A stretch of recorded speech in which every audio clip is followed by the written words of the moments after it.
Insidious, The Red Doors, the fifth chapter in the Insidious franchise, which began with Insidious in 2010, which was directed by James Wan and written by Lee Winnell. Lee Winnell, the creative mind behind the entire Insidious franchise. That was, of course, followed up by Insidious Chapter 2. Insidious, The Red Door takes a back to basics approach because it goes back to the original family and puts the spotlight on the Lambert family for the first time since the second movie. The third movie and the fourth movie focused on Lin Shaye's character of Elise, and they both acted as prequels to Insidious Chapter 1, and it felt like the franchise was kind of shifting in the direction of her being the lead. She is, of course, a scream queen who's been in tons and tons of horror films throughout her career. Now we're shifting the focus once again to the Lambert family. It's been 9 years since the end of Insidious Chapter 2, and their brains must become unlocked in order for them to be able to deal with this brand new haunting from the ghosts and demonic entities of the further who just won't leave the family alone. However, when you watch the movie, they do explain how the Lamberts got caught up in this once again, and it involves not only something from the distant past, even further beyond before Insidious Chapter 1 and 2, but an event that happens when Dalton Lambert goes off to college. Interestingly enough, Dalton Lambert in this movie is played by Ty Simpkins, the same exact kid that played him in the Insidious movies. It's very rare for a film franchise to actually have the child actor come back and reprise his role as the child as an adult. Usually they recast. Most of the time they recast.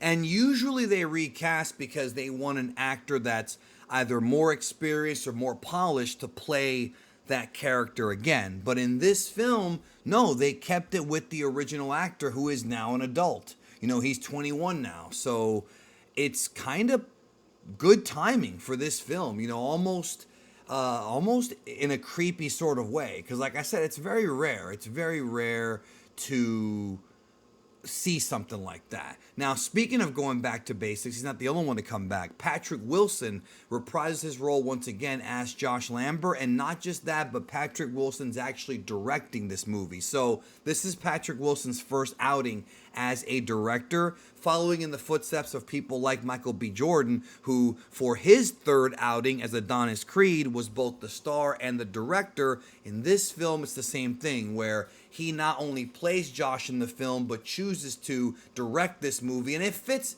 for him to be the director because nobody knows more about this franchise outside of maybe Lee Winnell and James Wan than the star, which would be Patrick Wilson. So he's familiar with the story of his family. He knows what happened. He knows what went on. And he knows how to make these movies because Patrick Wilson, I don't want to call him a scream king, but he's been in so many different horror movies. Obviously, he stars in the Conjuring series as well. But Patrick Wilson's also done like bigger movies. He's done a bunch of different kinds of films. And I feel like this is a safe first movie for him to do because, again, he's familiar with the material, but also he's already a very good actor and he knows probably how to direct actors. And he also...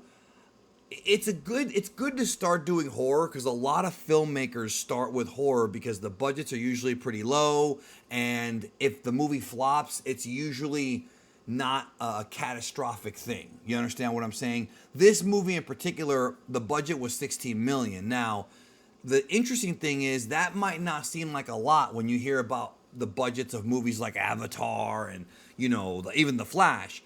But for a horror movie, 16 million is quite a bit of money. Now, I don't know what they paid for because watching this film, it does very much take a back to basics approach. When it comes to these movies, as far as me being quote unquote scared, it's hard for me to get scared. But what Insidious did so smartly, the first two films, and even 3 and 4, 3 and 4 focus more on the character of Elise, but they still sort of continued the idea of not a place being haunted, but there being a haunting coming from the afterlife that can attach to people. And that's always kind of been a great idea as a subgenre of the haunted house movie. Because most of the time when you see a haunted house movie, it's a stubborn family who doesn't want to leave the house because the house is something they love or they cherish or whatever. But in this situation, in this universe, you can move all you want.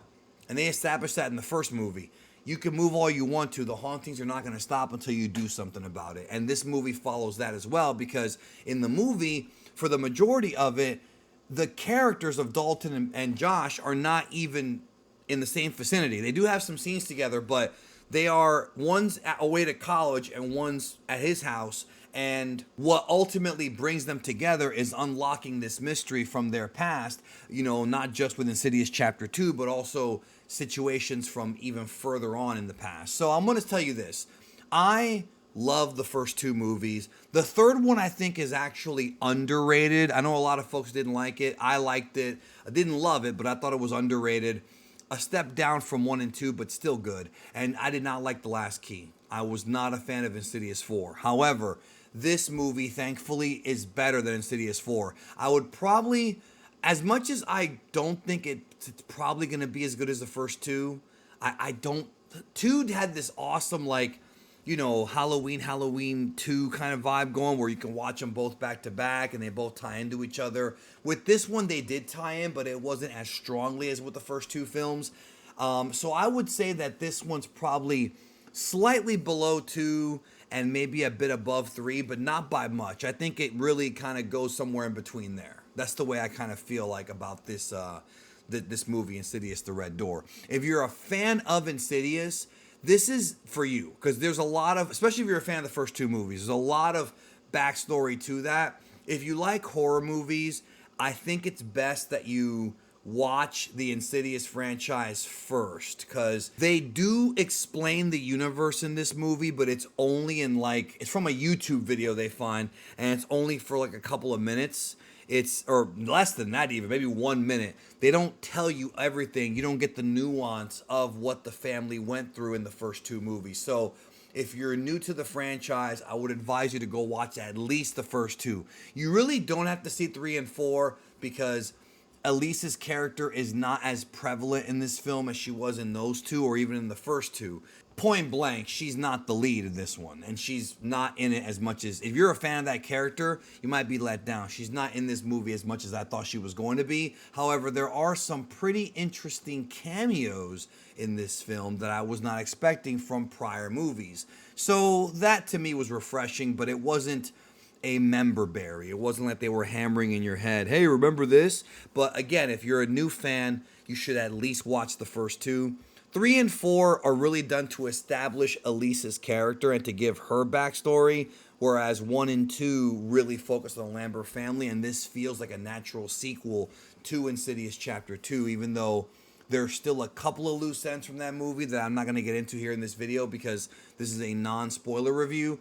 But nevertheless, I enjoyed my time with this movie. I enjoyed the story, although it was nowhere near as pleasant and as intriguing as the one from Insidious Chapter 2. When I was watching Chapter 2 and you find out about Crane and all that, you're watching it, you're seeing the plot unveil. I'm watching it and I'm in. I am in. I think 2 is the best written one out of the entire franchise. I love 2. This one, very simple. Very basic, but not bad. Not really bad. It takes pages of the other movies, but doesn't really deliver on the quality of 2 when it comes to the writing. Interestingly enough, Leigh Whannell wrote the story, but Scott Teems wrote the script. So I'm not sure how many changes were made from the Leigh Whannell version, but it certainly does feel like a legitimate continuation. It does feel like James Wan had his hand in directing this, even though it wasn't him, it was Patrick Wilson, who's obviously a student of James Wan because he's worked with him so many times before. And there are some pretty creative scares in this movie. There's a scare. I don't want to get into the scares. I don't want to spoil it. But I was about to, but I stopped myself. There are some creative scares. There's also some you could predict. I was able to predict a lot of this movie, but only because I've seen so many of these before that I know how they work. However, there were a couple of interesting things that happened that I felt were unexpected, and there were some cool scares that were creative that I had not seen before in a horror movie. Also, I want to say that when it comes to structuring the film and the overall pacing, there is an issue here.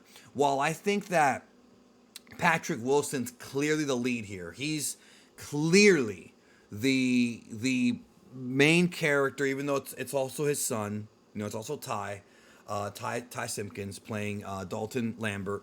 He is the most seasoned actor and probably the best actor of anybody here, and he does come off like the leader here. However, with that being said, when it comes to directing, one thing I notice is that this movie's very top heavy, meaning the last half of this movie is really rushed. It felt rushed. They went through the last maybe 30 minutes of the movie, and it almost felt like they were trying to it felt like there were 20 more minutes of the movie, or maybe just 5 more minutes of the movie that were missing. It did feel very rushed.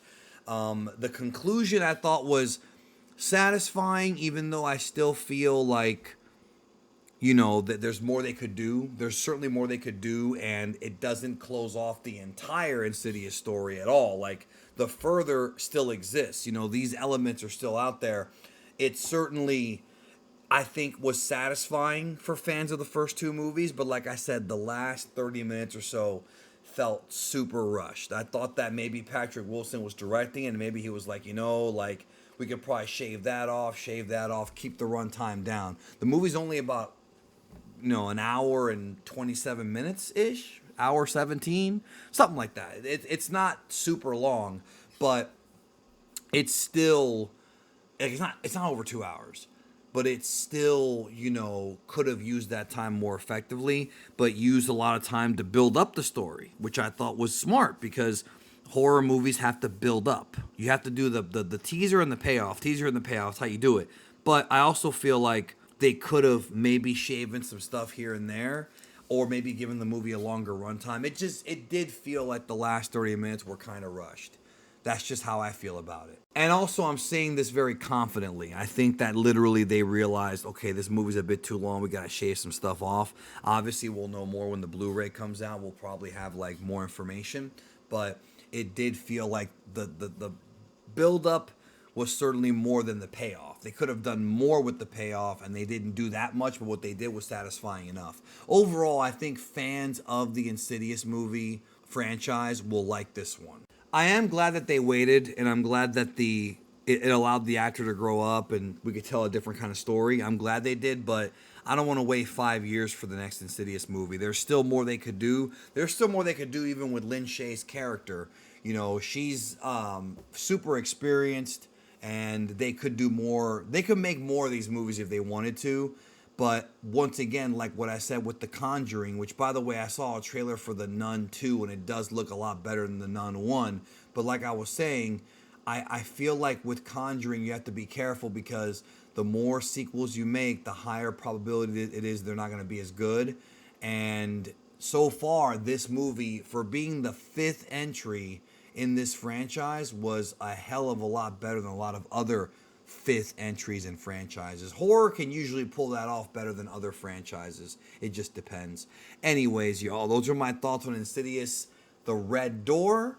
Let me know what you think, and I'll talk to you soon.